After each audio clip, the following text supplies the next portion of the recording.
Víctor Jara saca su álbum en 1978.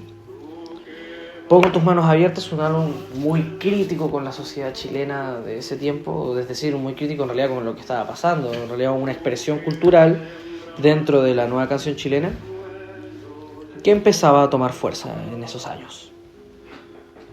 Salvador Allende es electo en 1970 y 3 años después, 2 en realidad, es derrocado con un golpe de estado.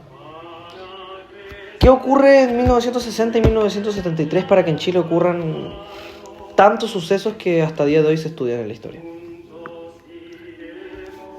En Latinoamérica surgían revoluciones, surgían cambios sociales, cambios estructurales, surgía una búsqueda de la identidad, y con la crisis y la búsqueda de la emancipación latinoamericana en contra de lo que nosotros consideramos el occidente, en contra de Estados Unidos y Europa, sobre todo Estados Unidos, surge consigo también una expresión cultural, como lo es la nueva canción chilena y como lo es también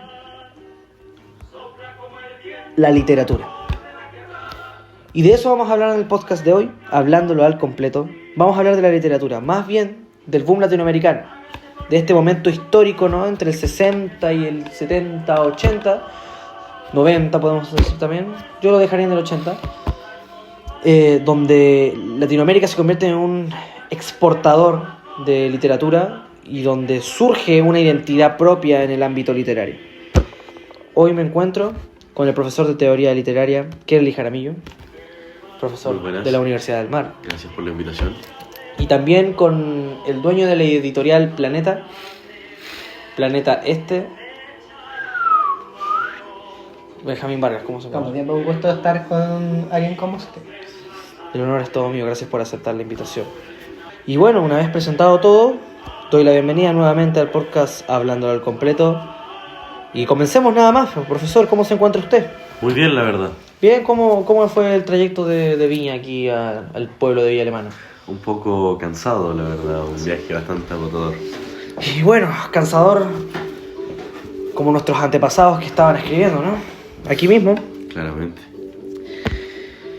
Quiero partir con cómo surge el boom latinoamericano. Profesor, ¿usted podría explicarme cómo empieza esto?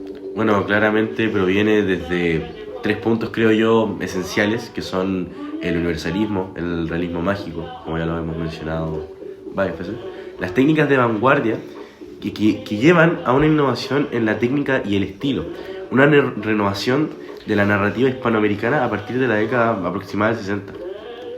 Eso creo yo que es más o menos o precisamente de dónde viene o de dónde surge más que nada.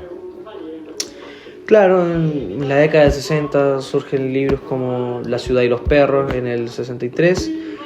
En el 68, mismo año, o 67, 68, al mismo tiempo que sale este disco de Víctor Jara, también surge el libro que es considerado el exponente de la literatura latinoamericana en general y de la literatura del habla hispana, me atrevería a decir, 100 años de soledad, de Gabriel García Márquez. Me parece a mí que esta literatura tiene su origen más atrás, ¿no? Me parece a mí que textos como el Aleph, por ejemplo, de Borges, que es conocido como un predecesor, no tenemos a Borges, tenemos a Juan Rulfo, como estas personas que venían un poquito más atrás, más los antiguos, ¿no? Donde ya se encuentran elementos, yo me atrevería a decir que en Borges se encuentran elementos mágicos que muchas veces no tienen ni explicación, elementos que no tienen por qué tener un sentido y una explicación, que son maravillosos y aún así ocurren. ¿Qué es lo que pasa? Es que estos elementos son mucho más intelectuales y de una especie de mística europea que de folclore latinoamericano, que creo que es lo que hace una diferencia entre textos como el Aleph y textos como 100 años de soledad. Es decir, es distinto que una persona ascienda al cielo bajo un contexto de creencias latinoamericanas muy arraigadas a que exista un punto donde la realidad converge en sí misma, ¿no? Que ya es una teoría sacada de las monadas, ¿no? Entonces nosotros dejamos que en el año 60, en la década del 60 es donde parte el surgimiento del boom latinoamericano, ¿no? El surgimiento de este periodo. También incluso nos podemos tirar un poco más atrás, es decir, hablando ya de cosas como Rubén Darío ya casi del siglo pasado, ¿no? Pero también tiene textos que son de Latinoamérica. Si bien no tienen las mismas temáticas, los mismos tópicos, los mismos usos, son de épocas totalmente distintas, no deja de ser literatura latinoamericana, de la cual claramente algún que otro autor se debió haber inspirado un poco. No hemos hablado de la importancia que tiene Alejo Carpentier, que a pesar de que su apellido no parezca muy latino, Alejo Carpentier empieza a dar la primera pincelada, ¿no? Que empieza a dar esta precursión, esta idea precursora de lo que se llama lo real maravilloso, ¿no? Lo real maravilloso es lo que viene siendo el realismo mágico, ¿no? Lo real maravilloso, eso que las maravillas de Latinoamérica que se asumen como reales en la literatura. En sí, todo lo ficticio o más fantástico ya viene parte de la historia. Es parte del mundo que pertenece al libro y en parte a la realidad, que mucha gente que aquí en Latinoamérica vive en su día a día. Exacto, ¿no? Ya la ficción, lo maravilloso, ya es parte de, ¿no? Gabriel García Márquez habla de eso en su recibimiento del Nobel. Es decir, los cronistas de Indias ya hablaban de animales que solamente podían describir como un montón de cosas en realidad, como gatos que se suben a los árboles y tiran piedras a la gente. Se estaba hablando de los monos. O también de estos manatíes que Colón describía como sirenas, ¿no? Los confundieron diciendo, oh, wow, unas sirenas, y eran unos manatíes. Bien curiosas las sirenas, ¿qué querés que te diga? ¿No? Colón tenía gustos extraños, ¿qué querés que te diga? ¿No? Para describirlas como sirenas, la verdad que estaban un poco pasaditas, ¿no? En pocas palabras...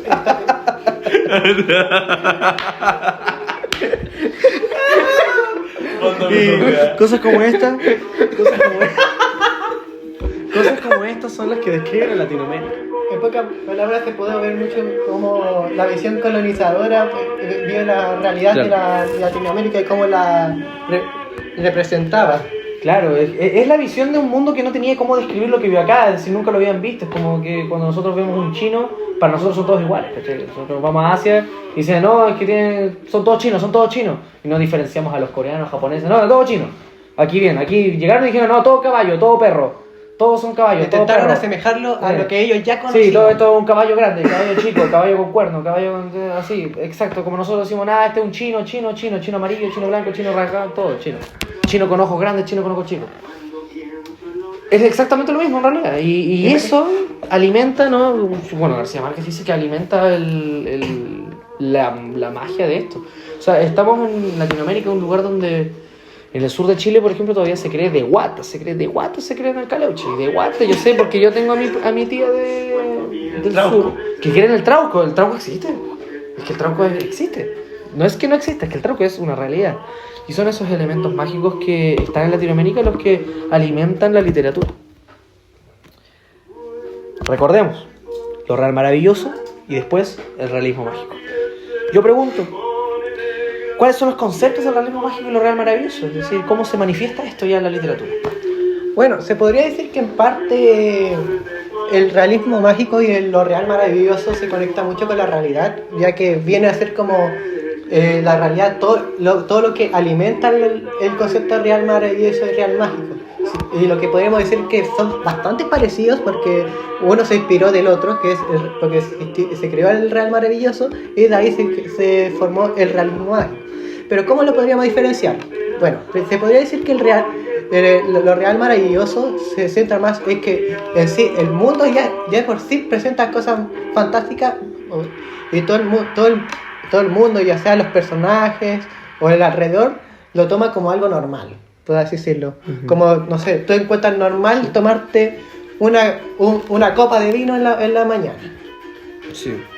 Mientras que el realismo mágico viene a ser como una intervención que se siente natural en la historia. Como que pasamos de repente de estar en un mundo normal y de repente pasa un acontecimiento y todo, todo lo toman como algo normal. Vale. Comprendo. Y dentro de eso, ¿no? ¿Ustedes cómo creen que se expresa? Es decir, Latinoamérica es un mundo bastante grande, ¿vale? Latinoamérica son varios países y es bastante gente. ¿Por qué creen que el boom latinoamericano se da como un fenómeno más bastante al continente entero? Es decir, en México, en Argentina, en Colombia, se da en Perú. ¿Por qué, por lo menos lo que yo tengo entendido, por qué en Chile, por ejemplo, no se da tanto de esta manera? En Chile siento yo que el realismo mágico no ha pegado tanto. Es decir, mientras se hablaban de elementos fantásticos, teníamos escritores que tenían otras preocupaciones, ¿no? En ese sentido, yo creo que la literatura chilena, en el caso chileno, ahora vamos a entrar un poco en lo que es Chile y Argentina, me gustaría hablar de eso. A mí me parece que la literatura chilena se parece mucho más a la literatura española. Yo creo que España y Chile tuvieron bastantes similitudes en lo que es la literatura, porque ambos tuvieron dictaduras que pegaron mucho en la cultura. Creo yo que el caso de Chile, la dictadura, es un choque cultural y algo que todavía está perdurando y que tuvo mucho más influencia que en otros lados, ¿no? En Argentina tú tuviste a Videla, a Perón también, ¿no? En toda Latinoamérica hubieron dictadores, pero siento que aquí se quedó mucho más arraigado. Y en ese tiempo la literatura se centró mucho en eso. En Chile la literatura se centró en varios temas. 3 podrían decirse, ¿no? Los sinsentidos, ¿no? Que serían cosas como Nicanor Parra o Pablo Neruda, ¿no? Que hablan de cosas bastante más banales. Pablo Neruda intenta ser un poco más poético, pero hay poemas a un yogur, de vanguardia, ¿sí? Un poco absurdismo, ¿no? Que no deja de ser una exportación europea. Después tenemos a este género literario de resistencia, se podría decir, en tiempos del 60, en tiempos del 70, hasta el tiempo del golpe de Estado, y luego del golpe de Estado tenemos ya la literatura de dictadura, que son cosas como novelas policiales o literatura del exilio. Un mundo corrupto. Un mundo corrupto, mundos tristes, mundos grises y mundos profundamente reales. Sin sentido. Mundos sin sentido, ¿no? Donde creo que la literatura chilena es una literatura que tiene los pies en la tierra. A mí me parece. Siento que la literatura chilena es una manera de expresar la realidad que se está viviendo en ese momento y donde no se fantasea. Es decir, tenemos un ejemplo que puede ser Poli Delano, ¿no? Que tiene unos cuentos que literalmente se llaman cuentos del exilio, ¿no? Donde se habla del exilio, donde los cuentos ya abiertamente hablan del exilio. Estrella Distante, ¿no? Tenemos literatura que si bien yo considero dentro del boom latinoamericano, repito, Poli Delano, si bien yo considero que pueden estar dentro del boom latinoamericano, un poco más atrasado también, porque son libros que pueden surgir después, otros libros que están en ese mismo momento, siento que son distintos.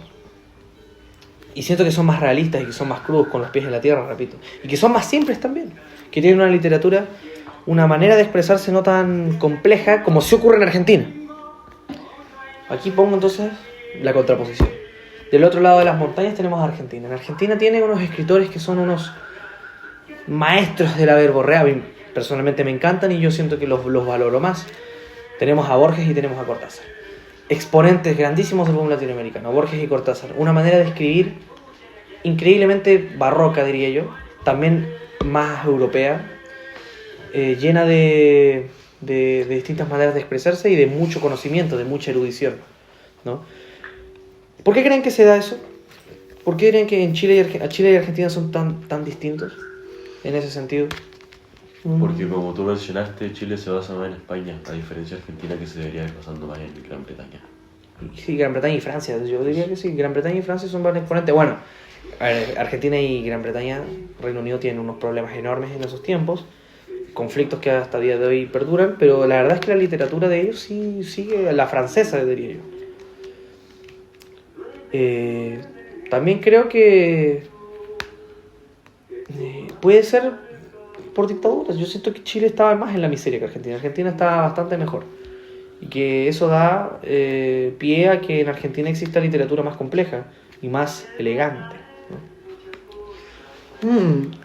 Respecto al tema de la falta de fantástico en Chile, yo creo que también se debe a la situación que estaba un poco en ese punto, ya que, como tú dices, Chile fue más choqueado a Argentina, pero también hay que decir que después el crack del 29, si no estoy mal, el crack estadounidense. Sí, 1929.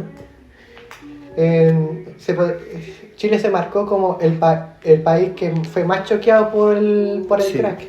Sí. Y también tienes que pensar que en ese momento la gente ya no tenía muchas esperanzas respecto a nivel fantástico, ya que estamos justo en una época donde perdón por la mala palabra, pero todo se había ido a la mierda. Claro, todo, carajo, jodió. En ese punto Chile está en una completamente crisis, ya que se está empezando a hacer mucho choque entre partidos, y aunque digamos que se llegó a un acuerdo y todos como que estaban como me estoy dando disculpas, señor, donde todos estaban apoyándose entre ellos, también se empezó a hacer todo lo que ya conocimos que explotó en el golpe de Estado, que fue el choque entre la parte capitalista y la parte que ya se había vuelto comunista, que justamente Chile fue uno de los pocos donde se creó de manera no de golpe, como en otros lugares que se impuso con un golpe de Estado, sino que fue elegida de manera más democrática los partidos más comunistas. Y creo que en parte a eso se debe la falta de lo fantástico respecto a Chile. Claro, Chile tenía Chile tenía un momento histórico mucho más complejo que el resto, se podría decir. Yo creo que también porque en tiempos de dictadura hubo una absoluta desconexión de lo que era el Estado con el arte. Es decir, el Estado chileno, ¿no? La dictadura se encargó de perseguir a los artistas, de perseguir la música y de perseguir la literatura, no de apoyarla. Cosa que no pasó en tiempos de Argentina, por ejemplo. En Argentina tienes la guerra de las Malvinas, y donde en esta enemistad contra Reino Unido se prohíbe la música en inglés, y donde sí o sí el Estado incentiva la música nacional, la música argentina. Es decir, Soda Stereo, Fito Páez, Charly García, Spinetta y sus 1000 bandas surgen y son apoyadas por la misma dictadura. En realidad la dictadura apoyó esa música porque era la música que tenía que surgir. En ese sentido el arte se vio beneficiado, y con la literatura pasa más o menos lo mismo. Mientras tanto en Chile es todo lo contrario. El arte salió de lo... El arte chileno salió de lo escondido, de lo oculto, salió de lo delictual, porque era un delito, era ilegal. Entonces salió de la delincuencia, en contra de una dictadura, y por eso tuvo una simpleza, ¿no? De lo que es simple, una simpleza por los medios, simplemente porque tenían medios, menos educación, menos oportunidades. Hablando justamente de eso, que muchas de las obras que se conocieron más popularmente respecto a todo lo que embarcó a esa dictadura, sí, es que se fueron creadas fuera del país, un poco. Claro, muchas fueron creadas fuera del país, otras que fueron dentro fueron en la clandestinidad, y por eso surge la simpleza, creo yo. Eso es algo que también opina este pesado de Jorge González, que también fue entrevistado en un podcast hace poco, y donde, claro, dice eso, ¿no? Donde ellos estaban en contra de la dictadura y no tenían ni un apoyo. En Argentina estos tuvieron todo el apoyo. Por eso que yo hago una comparación de que si nosotros fuéramos europeos, Chile es España y Argentina es Francia. Es decir, España tiene una cultura también de pueblo, de poblado, tiene una cultura más de calle. De ahí sacamos lo pícaro, ¿no? España es el país de la picaresca, de ahí salimos nosotros, y por eso que nuestras literaturas, en mi opinión, se asemejan bastante, mientras que en Argentina, que Argentina es una capital de inmigración. O sea, Argentina es una capital de muchas culturas europeas y son unos afrancesados absolutos. Es decir, Cortázar, el escritor argentino, pronunciaba las R's como un francés, pronunciaba la R, pronunciaba así de francés era. El escritor argentino era tan francés que pronunciaba la R con el acento francés. Entonces, efectivamente Argentina es culturalmente más parecida a Francia en ese sentido de que son más refinados y España es más de pueblo.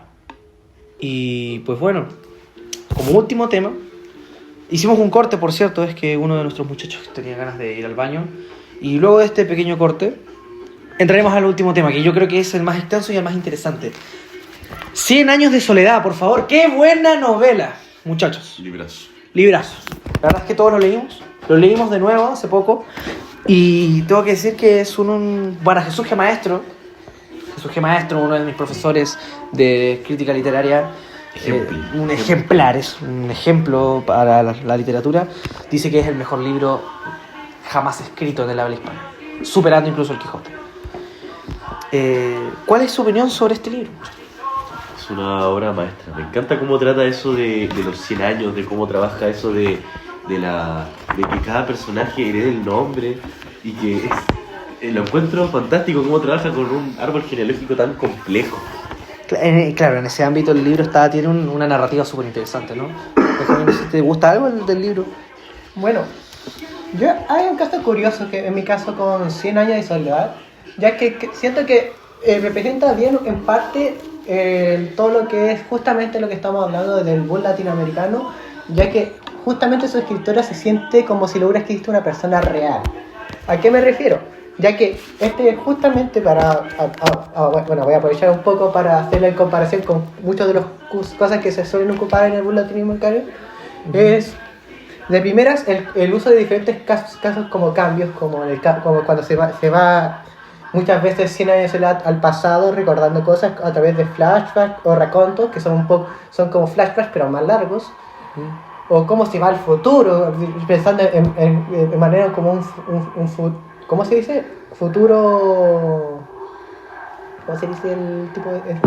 ¿Qué es el futuro? ¿El flash forward?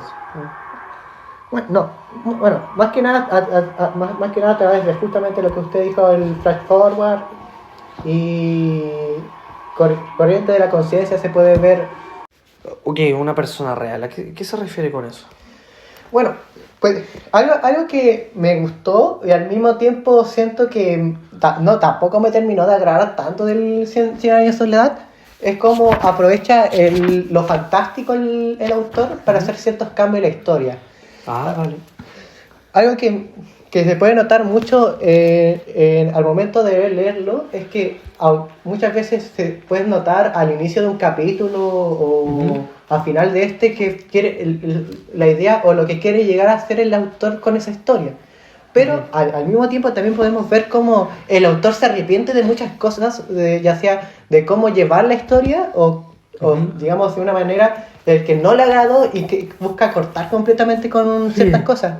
Cosas como lo podemos ver cuando se habla del cadáver que acompañaba a Rebeca cuando apareció en Macondo, pero como el autor parece que no le agradó porque al final ese cuerpo no servía para nada y quedó en lo fantástico. Los huesos, ¿no?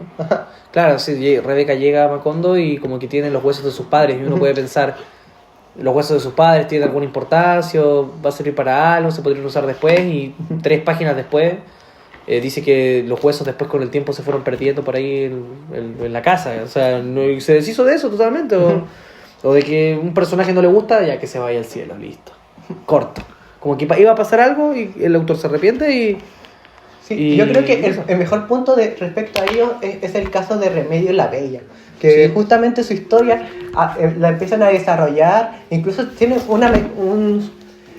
un tema bastante interesante que hablaban de cómo se está armando a su alrededor la teoría de que ella inspiraba la muerte cada vez que cada persona que se enamoraba de ella se moría. Sí. Pero de un día para el otro, incluso un pequeño corto, súper fantásticamente fue llevada se fue levitando hacia el cielo junto a las mantas. Como que el autor quiso sacarla de la historia de una manera más fantástica para poder continuarla, ya que podía de alguna manera obstruir el cómo quería llevar realmente las cosas. O también podemos hacer hizo muchos usos de plot twist, o también creo que algo que no me agradó tanto de aquí es el uso de un Dex Machina que fue Melquiades. Melquiades mágicamente reaparece de la nada justo en una temática que todo el mundo se estaba olvidando de todo. Y todo está el problema. El autor obviamente no supo cómo seguir esta historia, y trajo como un Deus Machina que Melquiades mágicamente vuelve y justamente tiene la cura para esta No puedo estar más de acuerdo contigo. Efectivamente, yo siento exactamente lo mismo. Es decir, como que el autor está llevando un problema que ya... Asumamos que estamos dentro del realismo mágico y que ocurre una pandemia inexplicable de insomnio que lleva a la pérdida de memoria. Desde ahí te lo compro. Absolutamente correcto. Pero luego, ese mismo problema se resuelve de manera igualmente mágica de una persona que se supone que estaba muerta, llega, trae la cura y se termina. Y entonces, en ese sentido, fue demasiado bruto. Es demasiado bruto, y eso ocurre a lo largo de toda la novela. Y yo entiendo que la novela no se trata de esta resolución de problemáticas, no tiene esa narrativa. Ya, yo entiendo que la novela no tiene esa intención. En ese punto yo creo que García Márquez sabía lo que estaba haciendo, no es como que se hubiera arrepentido, yo siento que ya estaba planeado así, y que a propósito, de manera con mucha razón y con su totalmente consciente, hizo eso para que pareciera así. Se me ocurre a mí. Estoy completamente de acuerdo. En realidad, hace mucho uso de eso, pero también podemos notar que en parte lo tenía dentro del sentido, porque se suele aprovechar muchas de las cosas fantásticas que ocupa al inicio para después ocuparlas, aunque a veces se nota que se les olvida. Sí. Bueno, en parte creo que eso es un poco lo que le da un poco de esencia de realidad al cuento. Sí, al momento de leer y tú entender lo que buscaba hacer el autor, se siente un poco más real. Sientes como ese real maravilloso que embarca todo que es el boom latinoamericano. Sí, en parte tengo que decir, el libro es muy bueno, el libro es entretenido, pero de ahí al contenido literario yo pongo en duda un poco algunas cosas de García Márquez. La verdad, por ejemplo, a ver, un tema que me gustaría tocar después cuando empecemos a hablar de la modernidad y el boom, ¿no? Y cómo se llevan ahora y qué es lo que ha sido. García Márquez, cuando recibe el Nobel, mira, yo no creo que el boom latinoamericano, yo no creo que lo real maravilloso y el realismo mágico sean únicos de Latinoamérica. ¿Ya? Creo que esa es mi opinión, un popular opinión, la opinión impopular. Yo no creo que el realismo mágico sea solamente latinoamericano. Yo creo que el realismo mágico se puede dar perfectamente en cualquier lado del mundo. Se puede dar en África, se puede dar en Norteamérica, se puede dar en Europa. Es decir, cosas como que una persona ascienda al cielo son cosas que se llevaban creyendo también en Europa. Es decir, el cristianismo es europeo. Y yo creo que, según lo que dice un filósofo llamado Zizek, todos los seres humanos tienen su espacio de creencia. Todos tenemos un espacio de creencia donde asumimos cosas prácticamente con pura fe. Y yo sé que Latinoamérica tiene elementos maravillosos como animales raros, pero es que también los hay en Australia, también los hay en África. Yo digo que históricamente, claro, han sucedido cosas como que un dictador entierra su brazo perdido y le haga un funeral. Eso también ocurre en Asia y eso también ocurre en Europa. Cosas tan increíbles como enfrentamientos entre griegos y chinos en Asia Central. Un montón de historias que yo encuentro igualmente mágicas, de igual magnificencia, bueno, la magnificencia no es la palabra, sino que de igual realismo y mágica, de real maravilla en todo el mundo. En ese caso yo creo que tal vez lo suyo se deba un poco a justamente que lo que le da un poco la parte de la magia a todo lo que el realismo mágico. Es que en parte también se puede deber a que justamente todo lo que era América estaba muy retrasada en la época, haciendo de que todo esto que tú dices que dictadura o cosas irrealistas en realidad son parte de la historia de toda Europa, solo que al estar tan retrasados en ciertos aspectos, como que es una fusión, todo lo que fue América fue una fusión entre las cosas de esa época y las inspiraciones de Europa que son más modernas. A mí me parece que puede estar en ese punto que hay un atraso, aparte de haber un atraso temporal, yo siento también que lo que ocurre con el realismo mágico es que en realidad es una búsqueda de identidad. Yo siento que ante la ansiedad y la impotencia de una identidad que se estaba construyendo, se intenta buscar en el pasado, en la historia y en lo que ha pasado para decir, oye, ¿quiénes somos?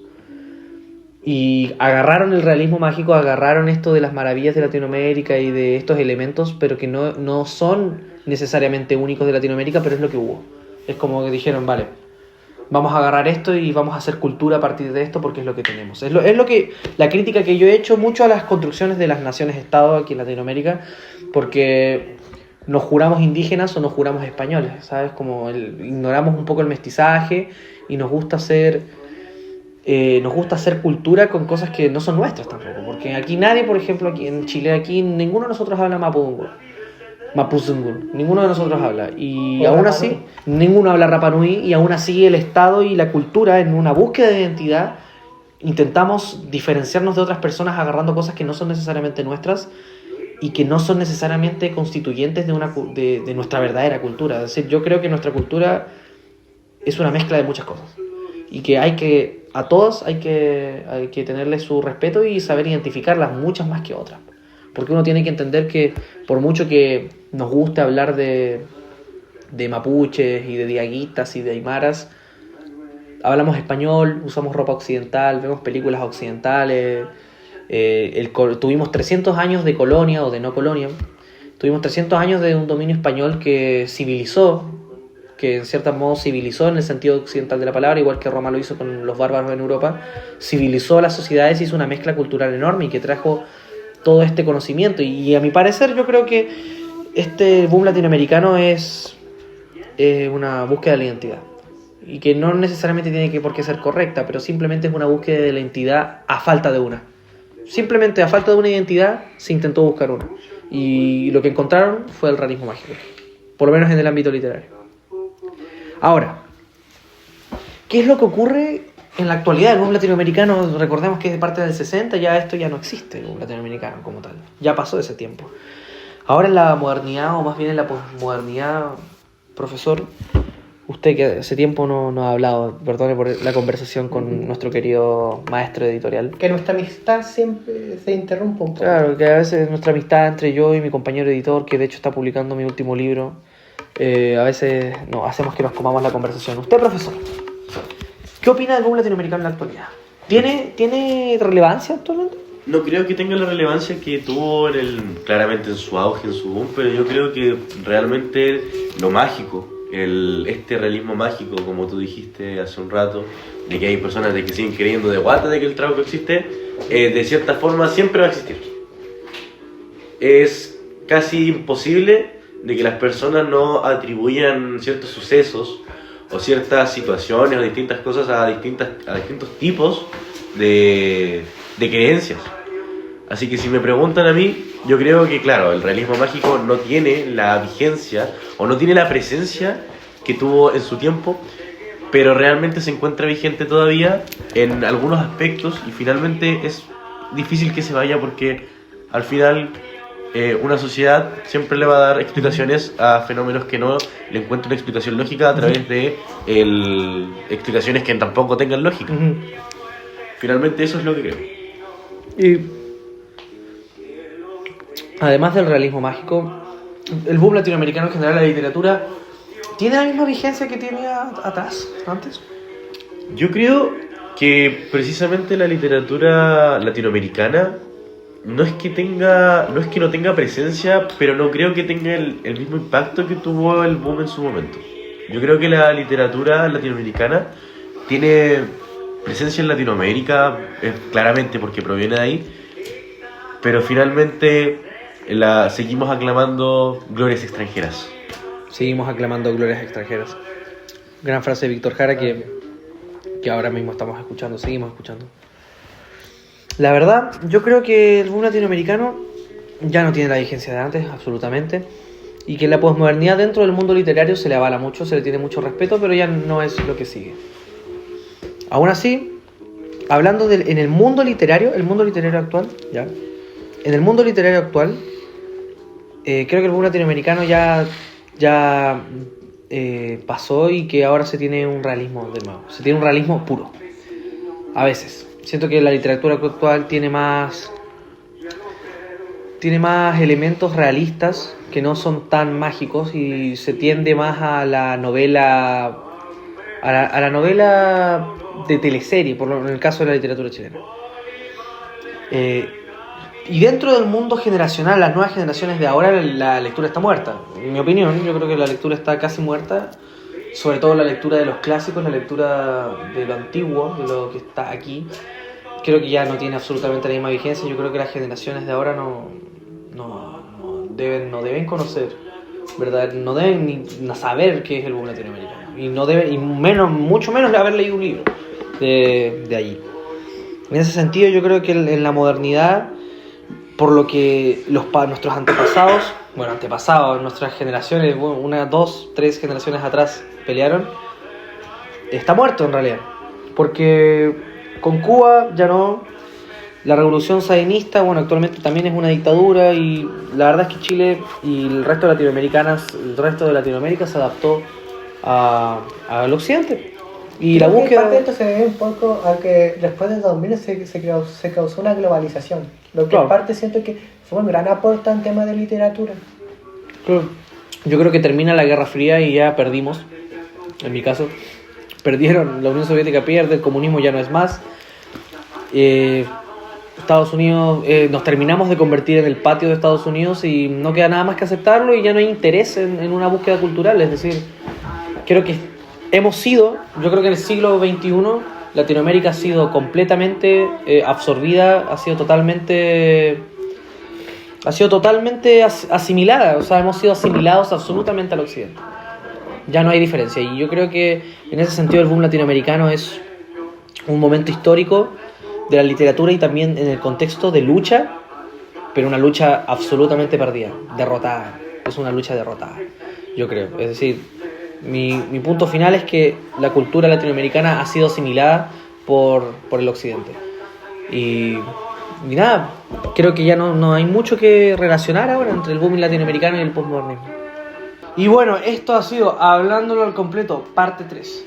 Recuerden seguirnos en todas nuestras redes sociales. Próximamente estaremos hablando con Camila Vallejo. Tendremos una sección de entrevistas. Tendremos un podcast oficial en YouTube llamado Hablándolo al Completo. Esta vez es real. Y espero que nos sigan. Antes de terminar, me gustaría hacer el patrocinio. Hoy tenemos a Meraki Sushi nuevamente, que tiene los exquisitos sashimis de siempre. También tenemos a Tommy Contre, siempre fino y con corte, que ha sacado su primera canción disponible en Spotify. Quiero que en este momento vengan a Spotify y escuchen la canción Contigo Replay. Repito, Tommy Contre, siempre fino y con corte. Escuchen a Tommy Contre en Spotify.